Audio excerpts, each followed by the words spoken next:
ತನುವು ನಿನ್ನದು ಮನವು ನಿನ್ನದು, ತನುವು ನಿನ್ನದು ಮನವು ನಿನ್ನದು, ಎನ್ನ ಜೀವನ ಧನವು ನಿನ್ನದು. ನಾನು ನಿನ್ನವನೆಂಬ ಹೆಮ್ಮೆಯ ಋಣವು ಮಾತ್ರವೇ ನನ್ನದು. ತನು ನಿನ್ನದು ಮನವು ನಿನ್ನದು.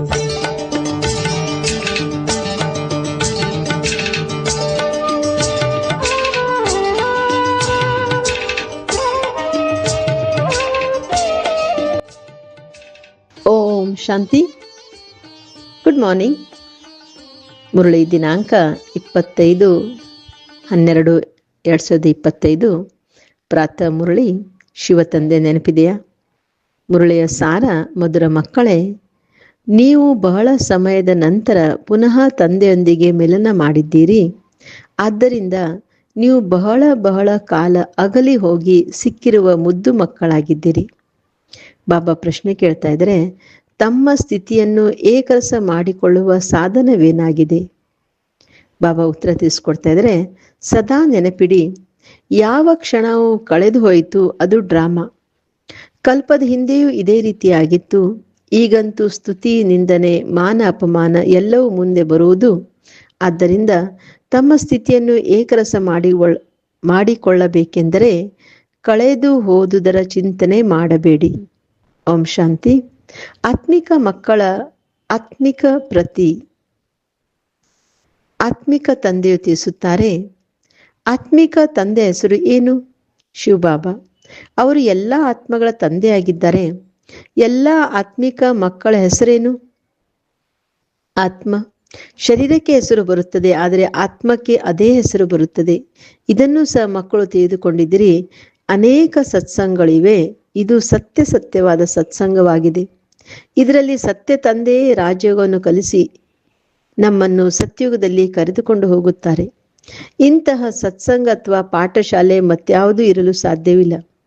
ಇದನ್ನು ಸಹ ನೀವು ತಿಳಿದುಕೊಂಡಿದ್ದೀರಿ. ಇಡೀ ಸೃಷ್ಟಿ ಚಕ್ರವು ನಿಮ್ಮ ಬುದ್ಧಿಯಲ್ಲಿದೆ.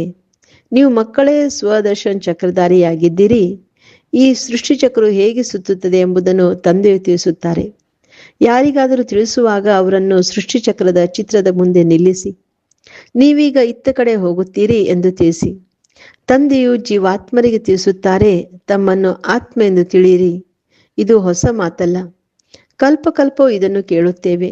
ಈಗ ಪುನಃ ಕೇಳುತ್ತಿದ್ದೇವೆಂದು ನಿಮಗೆ ತಿಳಿದಿದೆ. ನಿಮ್ಮ ಬುದ್ಧಿಯಲ್ಲಿ ಯಾವುದೇ ದೇಹದಾರಿ ತಂದೆ, ಶಿಕ್ಷಕ, ಗುರುಗಳಿಲ್ಲ. ಏಕೆಂದರೆ ನಿಮಗೆ ಗೊತ್ತಿದೆ, ವಿದೇಹಿ ಶಿವತಂದೆಯು ನಮ್ಮ ಶಿಕ್ಷಕ, ಗುರುವಾಗಿದ್ದಾರೆ. ಮತ್ಯಾವುದೇ ಸತ್ಸಂಗದಲ್ಲಿ ಈ ರೀತಿ ಮಾತನಾಡುತ್ತಿಲ್ಲ. ಮಧುಬನವಂತೂ ಇದೊಂದೇ ಆಗಿದೆ. ಮನುಷ್ಯರು ಒಂದು ಮಧುಬನವನ್ನು ಬೃಂದಾವನದಲ್ಲಿ ತೋರಿಸುತ್ತಾರೆ. ಅದನ್ನು ಭಕ್ತಿ ಮಾರ್ಗದಲ್ಲಿ ಮನುಷ್ಯರು ಮಾಡಿದ್ದಾರೆ. ಆದರೆ ನಿಜವಾದ ಮಧುಬನವು ಇದಾಗಿದೆ. ನಾವು ಸತ್ಯ ತ್ರೇತಾಯುಗದಿಂದ ಹಿಡಿದು ಪುನರ್ಜನ್ಮ ತೆಗೆದುಕೊಳ್ಳುತ್ತಾ ಈಗ ಪುರುಷೋತ್ತಮರಾಗಲು ಸಂಗಮ ಯುಗದಲ್ಲಿ ಬಂದು ನಿಂತಿದ್ದೇವೆಂದು ನಿಮ್ಮ ಬುದ್ಧಿಯಲ್ಲಿದೆ. ತಂದೆಯು ಬಂದು ನಮಗೆ ಸ್ಮೃತಿ ತರಿಸಿದ್ದಾರೆ. 84 ಜನ್ಮಗಳನ್ನು ಯಾರು ಮತ್ತು ಹೇಗೆ ತೆಗೆದುಕೊಳ್ಳುತ್ತಾರೆ ಎಂಬುದನ್ನು ಸಹ ನೀವು ತಿಳಿದುಕೊಂಡಿದ್ದೀರಿ. ಮನುಷ್ಯರಂತೂ ಕೇವಲ ಹೇಳಿಬಿಡುತ್ತಾರೆ, ಏನನ್ನೂ ತಿಳಿದುಕೊಳ್ಳುವುದಿಲ್ಲ. ತಂದೆಯು ಬಹಳ ಚೆನ್ನಾಗಿ ತಿಳಿಸಿಕೊಡುತ್ತಾರೆ. ಸತ್ಯುಗದಲ್ಲಿ ಸತೋಪ್ರಧಾನ ಆತ್ಮಗಳಾಗಿದ್ದೀರಿ. ಶರೀರವು ಸತೋಪ್ರಧಾನವಾಗಿತ್ತು. ಈ ಸಮಯದಲ್ಲಿ ಸತ್ಯುಗವೂ ಇಲ್ಲ. ಇದು ಕಲಿಯುಗವಾಗಿದೆ. ನಾವು ಸತ್ಯುಗದಲ್ಲಿದ್ದೇವೆ. ಮತ್ತೆ ಚಕ್ರವನ್ನು ಸುತ್ತುತ್ತಾ ಪುನರ್ಜನ್ಮ ತೆಗೆದುಕೊಳ್ಳುತ್ತಾ ಈಗ ಕಲಿಯುಗದಿಂದ ಬಂದು ಬಿಟ್ಟಿದ್ದೇವೆ. ಪುನಃ ಚಕ್ರವನ್ನು ಅವಶ್ಯವಾಗಿ ಸುತ್ತಬೇಕಾಗಿದೆ. ಈಗ ನಮ್ಮ ಮನೆಗೆ ಹೋಗಬೇಕಾಗಿದೆ. ನೀವು ಮುದ್ದು ಮಕ್ಕಳಾಗಿದ್ದೀರಲ್ಲವೇ? ಯಾರು ಅಗಲಿ ಹೋಗಿ ಬಹಳ ಸಮಯದ ನಂತರ ಮಿಲನ ಮಾಡುವರೋ ಅವರಿಗೆ ಮುದ್ದು ಮಕ್ಕಳೆಂದು ಹೇಳಲಾಗುತ್ತದೆ. ನೀವು 5000 ವರ್ಷಗಳ ನಂತರ ಬಂದು ಮಿಲನ ಮಾಡಿದ್ದೀರಿ. ಯಾವ ತಂದೆಯು 5000 ವರ್ಷಗಳ ಮೊದಲು ಈ ಸೃಷ್ಟಿಚಕ್ರದ ಜ್ಞಾನವನ್ನು ನಮಗೆ ತಿಳಿಸಿದ್ದರೋ, ಸ್ವದರ್ಶನ್ ಚಕ್ರಧಾರಿಯನ್ನಾಗಿ ಮಾಡಿದ್ದರೋ, ಅದೇ ತಂದೆಯು ಈಗ ನಮಗೆ ಸಿಕ್ಕಿದ್ದಾರೆ ಎಂಬುದನ್ನು ನೀವೇ ತಿಳಿದುಕೊಂಡಿದ್ದೀರಿ. ಈಗ ಪುನಃ ತಮ್ಮ ಜನ್ಮಸಿದ್ಧ ಅಧಿಕಾರವನ್ನು ತೆಗೆದುಕೊಳ್ಳಲು ತಂದೆಯೊಂದಿಗೆ ಮಿಲನ ಮಾಡಿದ್ದೀರಿ. ಇಲ್ಲಿ ತಂದೆಯು ಅರಿವು ಮೂಡಿಸಿದ್ದಾರೆ. ಇದರಲ್ಲಿ ಆತ್ಮನ 84 ಜನ್ಮಗಳ ಅರಿವು ಬಂದು ಬಿಡುತ್ತದೆ. ಇದೆಲ್ಲವನ್ನು ತಂದೆಯು ಹೇಗೆ ತಿಳಿಸುತ್ತಾರೆ? ಹೇಗೆ 5,000 ವರ್ಷಗಳ ಮೊದಲೂ ಸಹ ಮನುಷ್ಯರನ್ನು ದೇವತೆ ಅಥವಾ ಕಂಗಾಲರನ್ನಾಗಿ ಕಿರೀಟಧಾರಿಗಳನ್ನಾಗಿ ಮಾಡಲು ಜ್ಞಾನವನ್ನು ತಿಳಿಸಿದ್ದರು.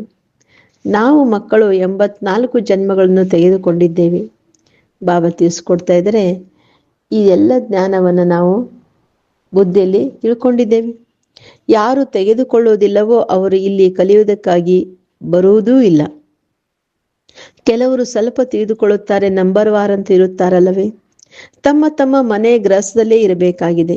ಎಲ್ಲರೂ ಬಂದು ಇಲ್ಲಿ ಬಿಡಲು ಸಾಧ್ಯವಿಲ್ಲ. ಯಾರು ಬಹಳ ಒಳ್ಳೆಯ ಪದವಿಯನ್ನು ಪಡೆಯಬೇಕಾಗಿದೆಯೋ ಅವರು ರಿಫ್ರೆಶ್ ಆಗಲು ಬರುತ್ತಾರೆ. ಕಡಿಮೆ ಪದವಿಯವರು ಹೆಚ್ಚು ಪುರುಷಾರ್ಥ ಮಾಡುವುದಿಲ್ಲ.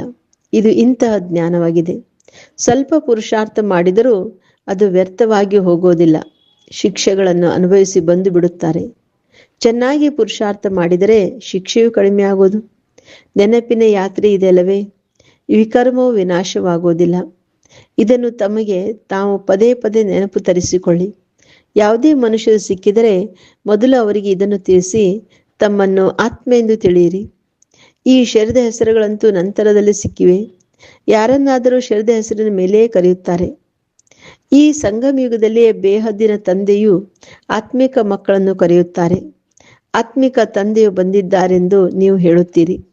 ಆತ್ಮಿಕ ಮಕ್ಕಳೇ ಎಂದು ತಂದೆಯೇ ಹೇಳುತ್ತಾರೆ. ಮೊದಲು ಆತ್ಮ, ನಂತರ ಮಕ್ಕಳ ಹೆಸರನ್ನು ತೆಗೆದುಕೊಳ್ಳುತ್ತಾರೆ. ಆತ್ಮಿಕ ಮಕ್ಕಳೇ, ನೀವು ತಿಳಿದುಕೊಂಡಿದ್ದೀರಿ. ಆತ್ಮಿಕ ತಂದೆಯು ಏನನ್ನು ತಿಳಿಸುತ್ತಾರೆ? ನಿಮ್ಮ ಬುದ್ಧಿಯಲ್ಲಿದೆ, ಶಿವ ತಂದೆಯು ಈ ಭಗೀರಥನಲ್ಲಿ ವಿರಾಜಮಾನನಾಗಿದ್ದಾರೆ. ನಮಗೆ ಅವರೇ ಸಹಜ ರಾಜ್ಯವನ್ನು ಕಲಿಸುತ್ತಿದ್ದಾರೆ. ಮತ್ಯಾವುದೇ ಮನುಷ್ಯ ಮಾತ್ರ ಅಲ್ಲ. ತಂದೆಯು ಬಂದು ರಾಜ್ಯವನ್ನು ಕಲಿಸುವುದಿಲ್ಲ. ತಂದೆಯು ಪುರುಷೋತ್ತಮ ಸಂಗಮ ಯುಗದಲ್ಲೇ ಬರುತ್ತಾರೆ. ಮತ್ಯಾವುದೇ ಮನುಷ್ಯರು ಎಂದೂ ಈ ರೀತಿ ಹೇಳಲು ಸಾಧ್ಯವಿಲ್ಲ, ತಿಳಿಸಿಕೊಡುವುದಕ್ಕೂ ಸಾಧ್ಯವಿಲ್ಲ. ಇದನ್ನು ಸಹ ನೀವು ತಿಳಿದುಕೊಂಡಿದ್ದೀರಿ. ಈ ಶಿಕ್ಷಣವು ಈ ಬ್ರಹ್ಮ ತಂದೆಯದಲ್ಲ.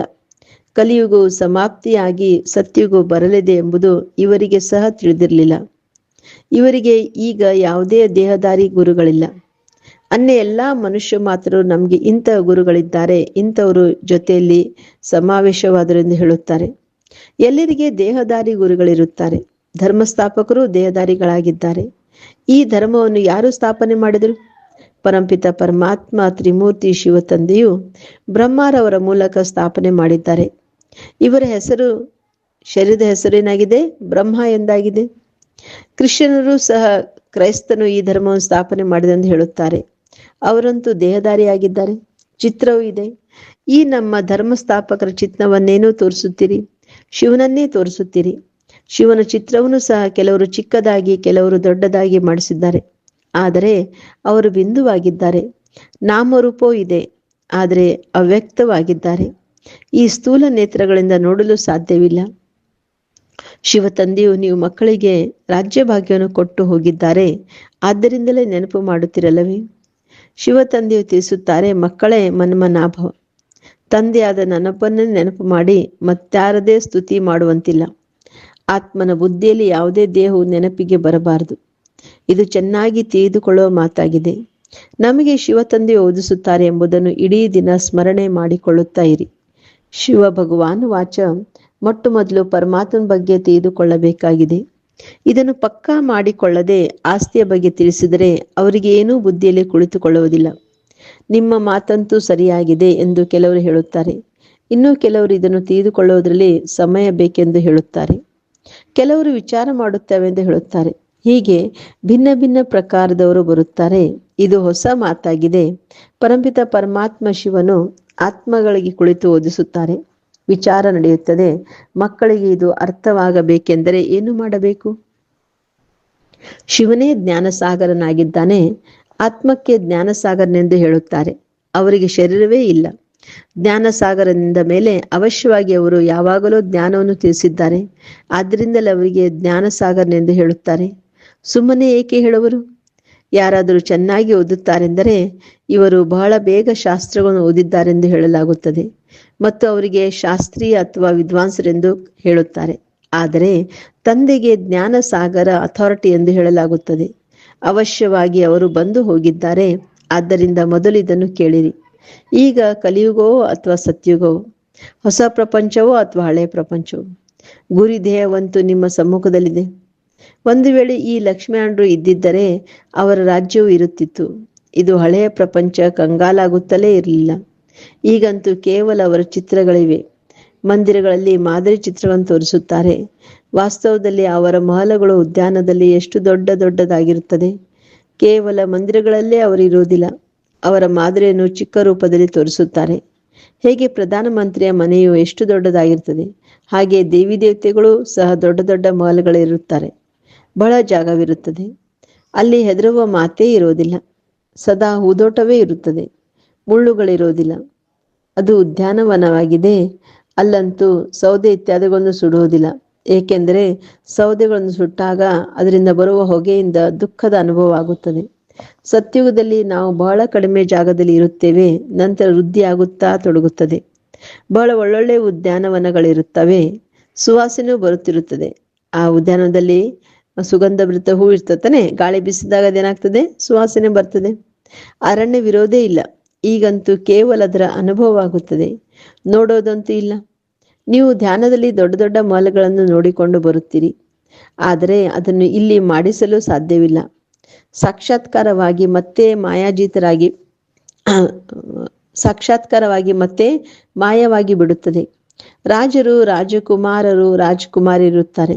ಸ್ವರ್ಗವು ಬಹಳ ರಮಣೀಕವಾಗಿರುತ್ತದೆ. ಹೇಗೆ ಇಲ್ಲಿ ಮೈಸೂರು ಇತ್ಯಾದಿಗಳು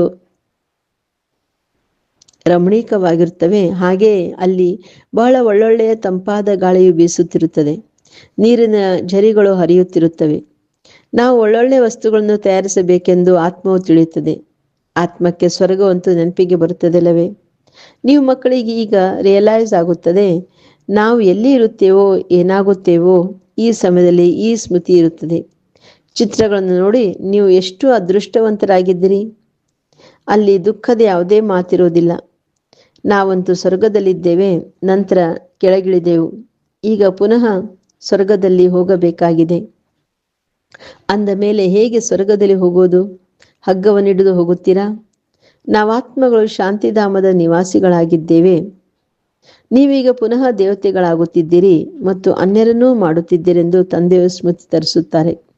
ಎಷ್ಟೊಂದು ಮಂದಿ ಮನೆಯಲ್ಲಿ ಕುಳಿತಿದ್ದಂತೆಯೇ ಸಾಕ್ಷಾತ್ಕಾರ ಮಾಡುತ್ತಾರೆ. ಬಂಧನದಲ್ಲಿರೋರು ಎಂದೂ ನೋಡಿರುವುದಿಲ್ಲ. ಆತ್ಮಕ್ಕೆ ಹೇಗೆ ಉಮಂಗುತ್ಸಾಹ ಬರುತ್ತದೆ. ತಮ್ಮ ಮನೆ ಸಮೀಪಿಸಿದಂತೆ ಆತ್ಮಕ್ಕೆ ಖುಷಿಯಾಗುತ್ತದೆ. ತಂದೆಯು ನಮಗೆ ಜ್ಞಾನ ನೀಡಿ ಶೃಂಗರಿಸಲು ಬಂದಿದ್ದಾರೆ ಎಂದು ತಿಳಿದುಕೊಳ್ಳುತ್ತಾರೆ. ಕೊನೆಗೊಂದು ದಿನ ಇದು ಪತ್ರಿಕೆಗಳಲ್ಲೂ ಬರುವುದು. ಈಗಂತೂ ಸ್ತುತಿ, ನಿಂದನೆ, ಮಾನ, ಅಪಮಾನ ಎಲ್ಲವೂ ಮುಂದೆ ಬರುತ್ತದೆ. ಏಕೆಂದರೆ ನಿಮಗೆ ತಿಳಿದಿದೆ, ಕಲ್ಪದ ಹಿಂದೆಯೂ ಇದೇ ರೀತಿ ಆಗಿತ್ತು.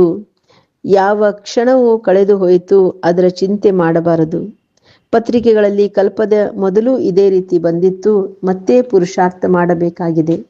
ಬಾಬಾ ತಿಳಿಸ್ಕೊಡ್ತಾ ಇದ್ದಾರೆ, ಏನು ಏರುಪೇರುಗಳಾಗೋದೋ ಅದು ಆಗಿ ಹೋಯಿತು.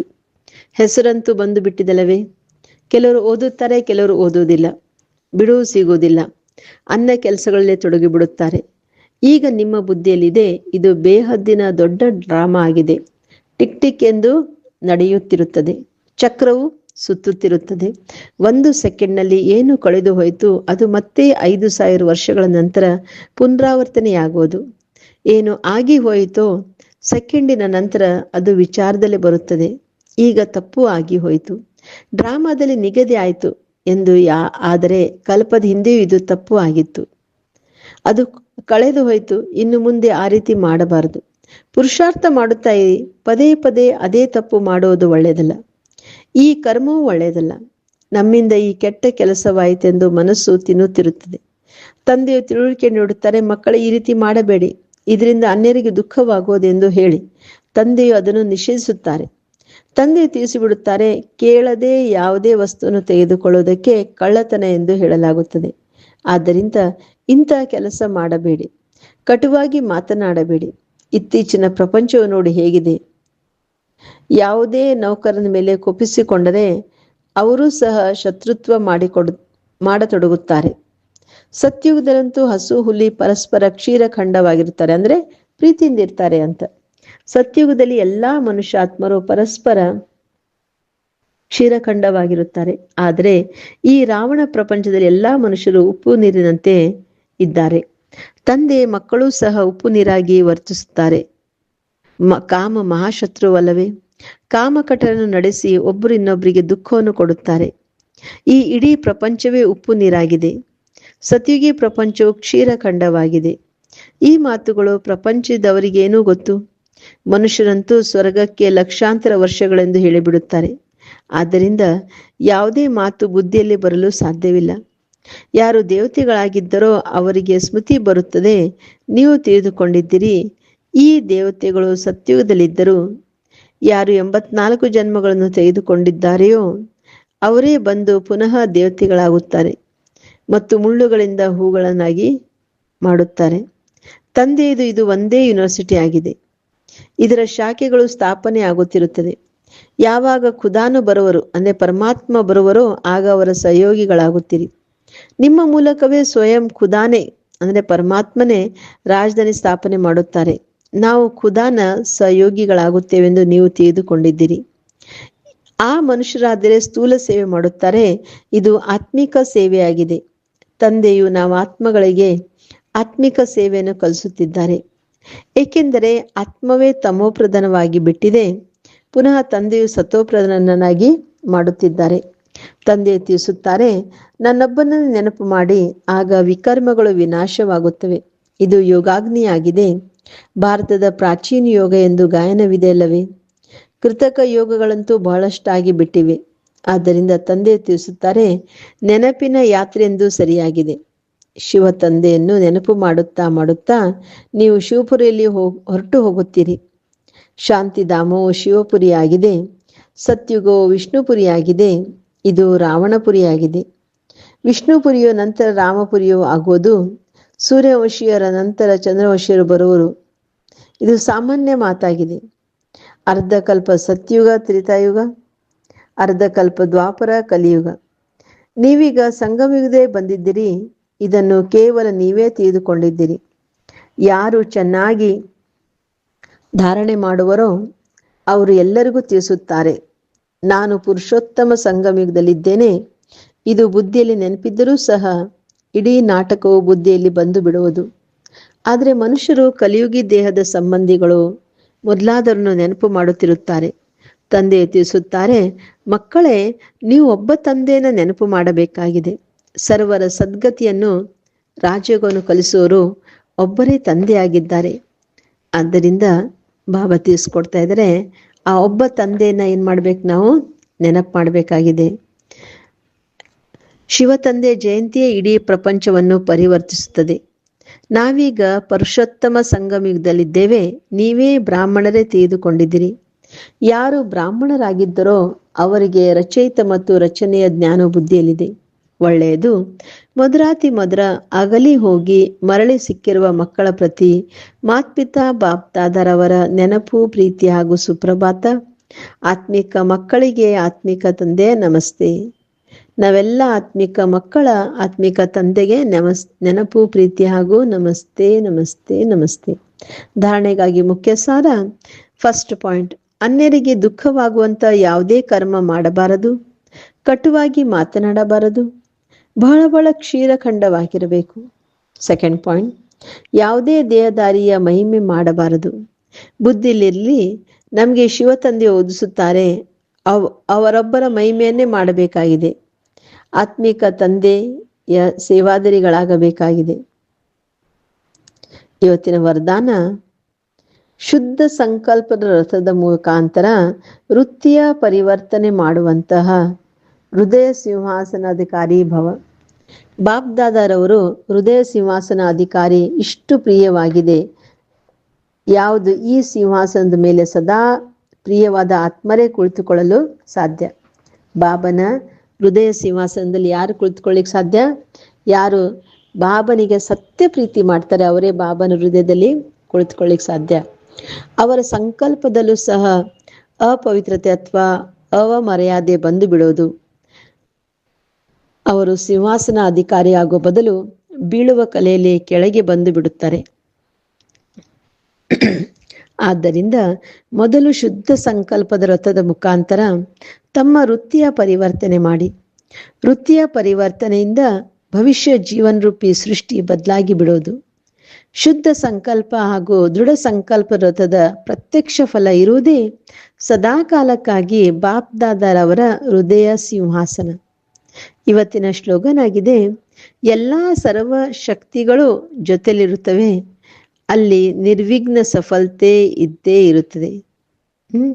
ಎಲ್ಲಿ ಸರ್ವಶಕ್ತಿಗಳು ಜೊತೆಲಿರುತ್ತವೆ ಅಲ್ಲಿ ನಿರ್ವಿಘ್ನ ಸಫಲತೆ ಇದ್ದೇ ಇರುತ್ತದೆ.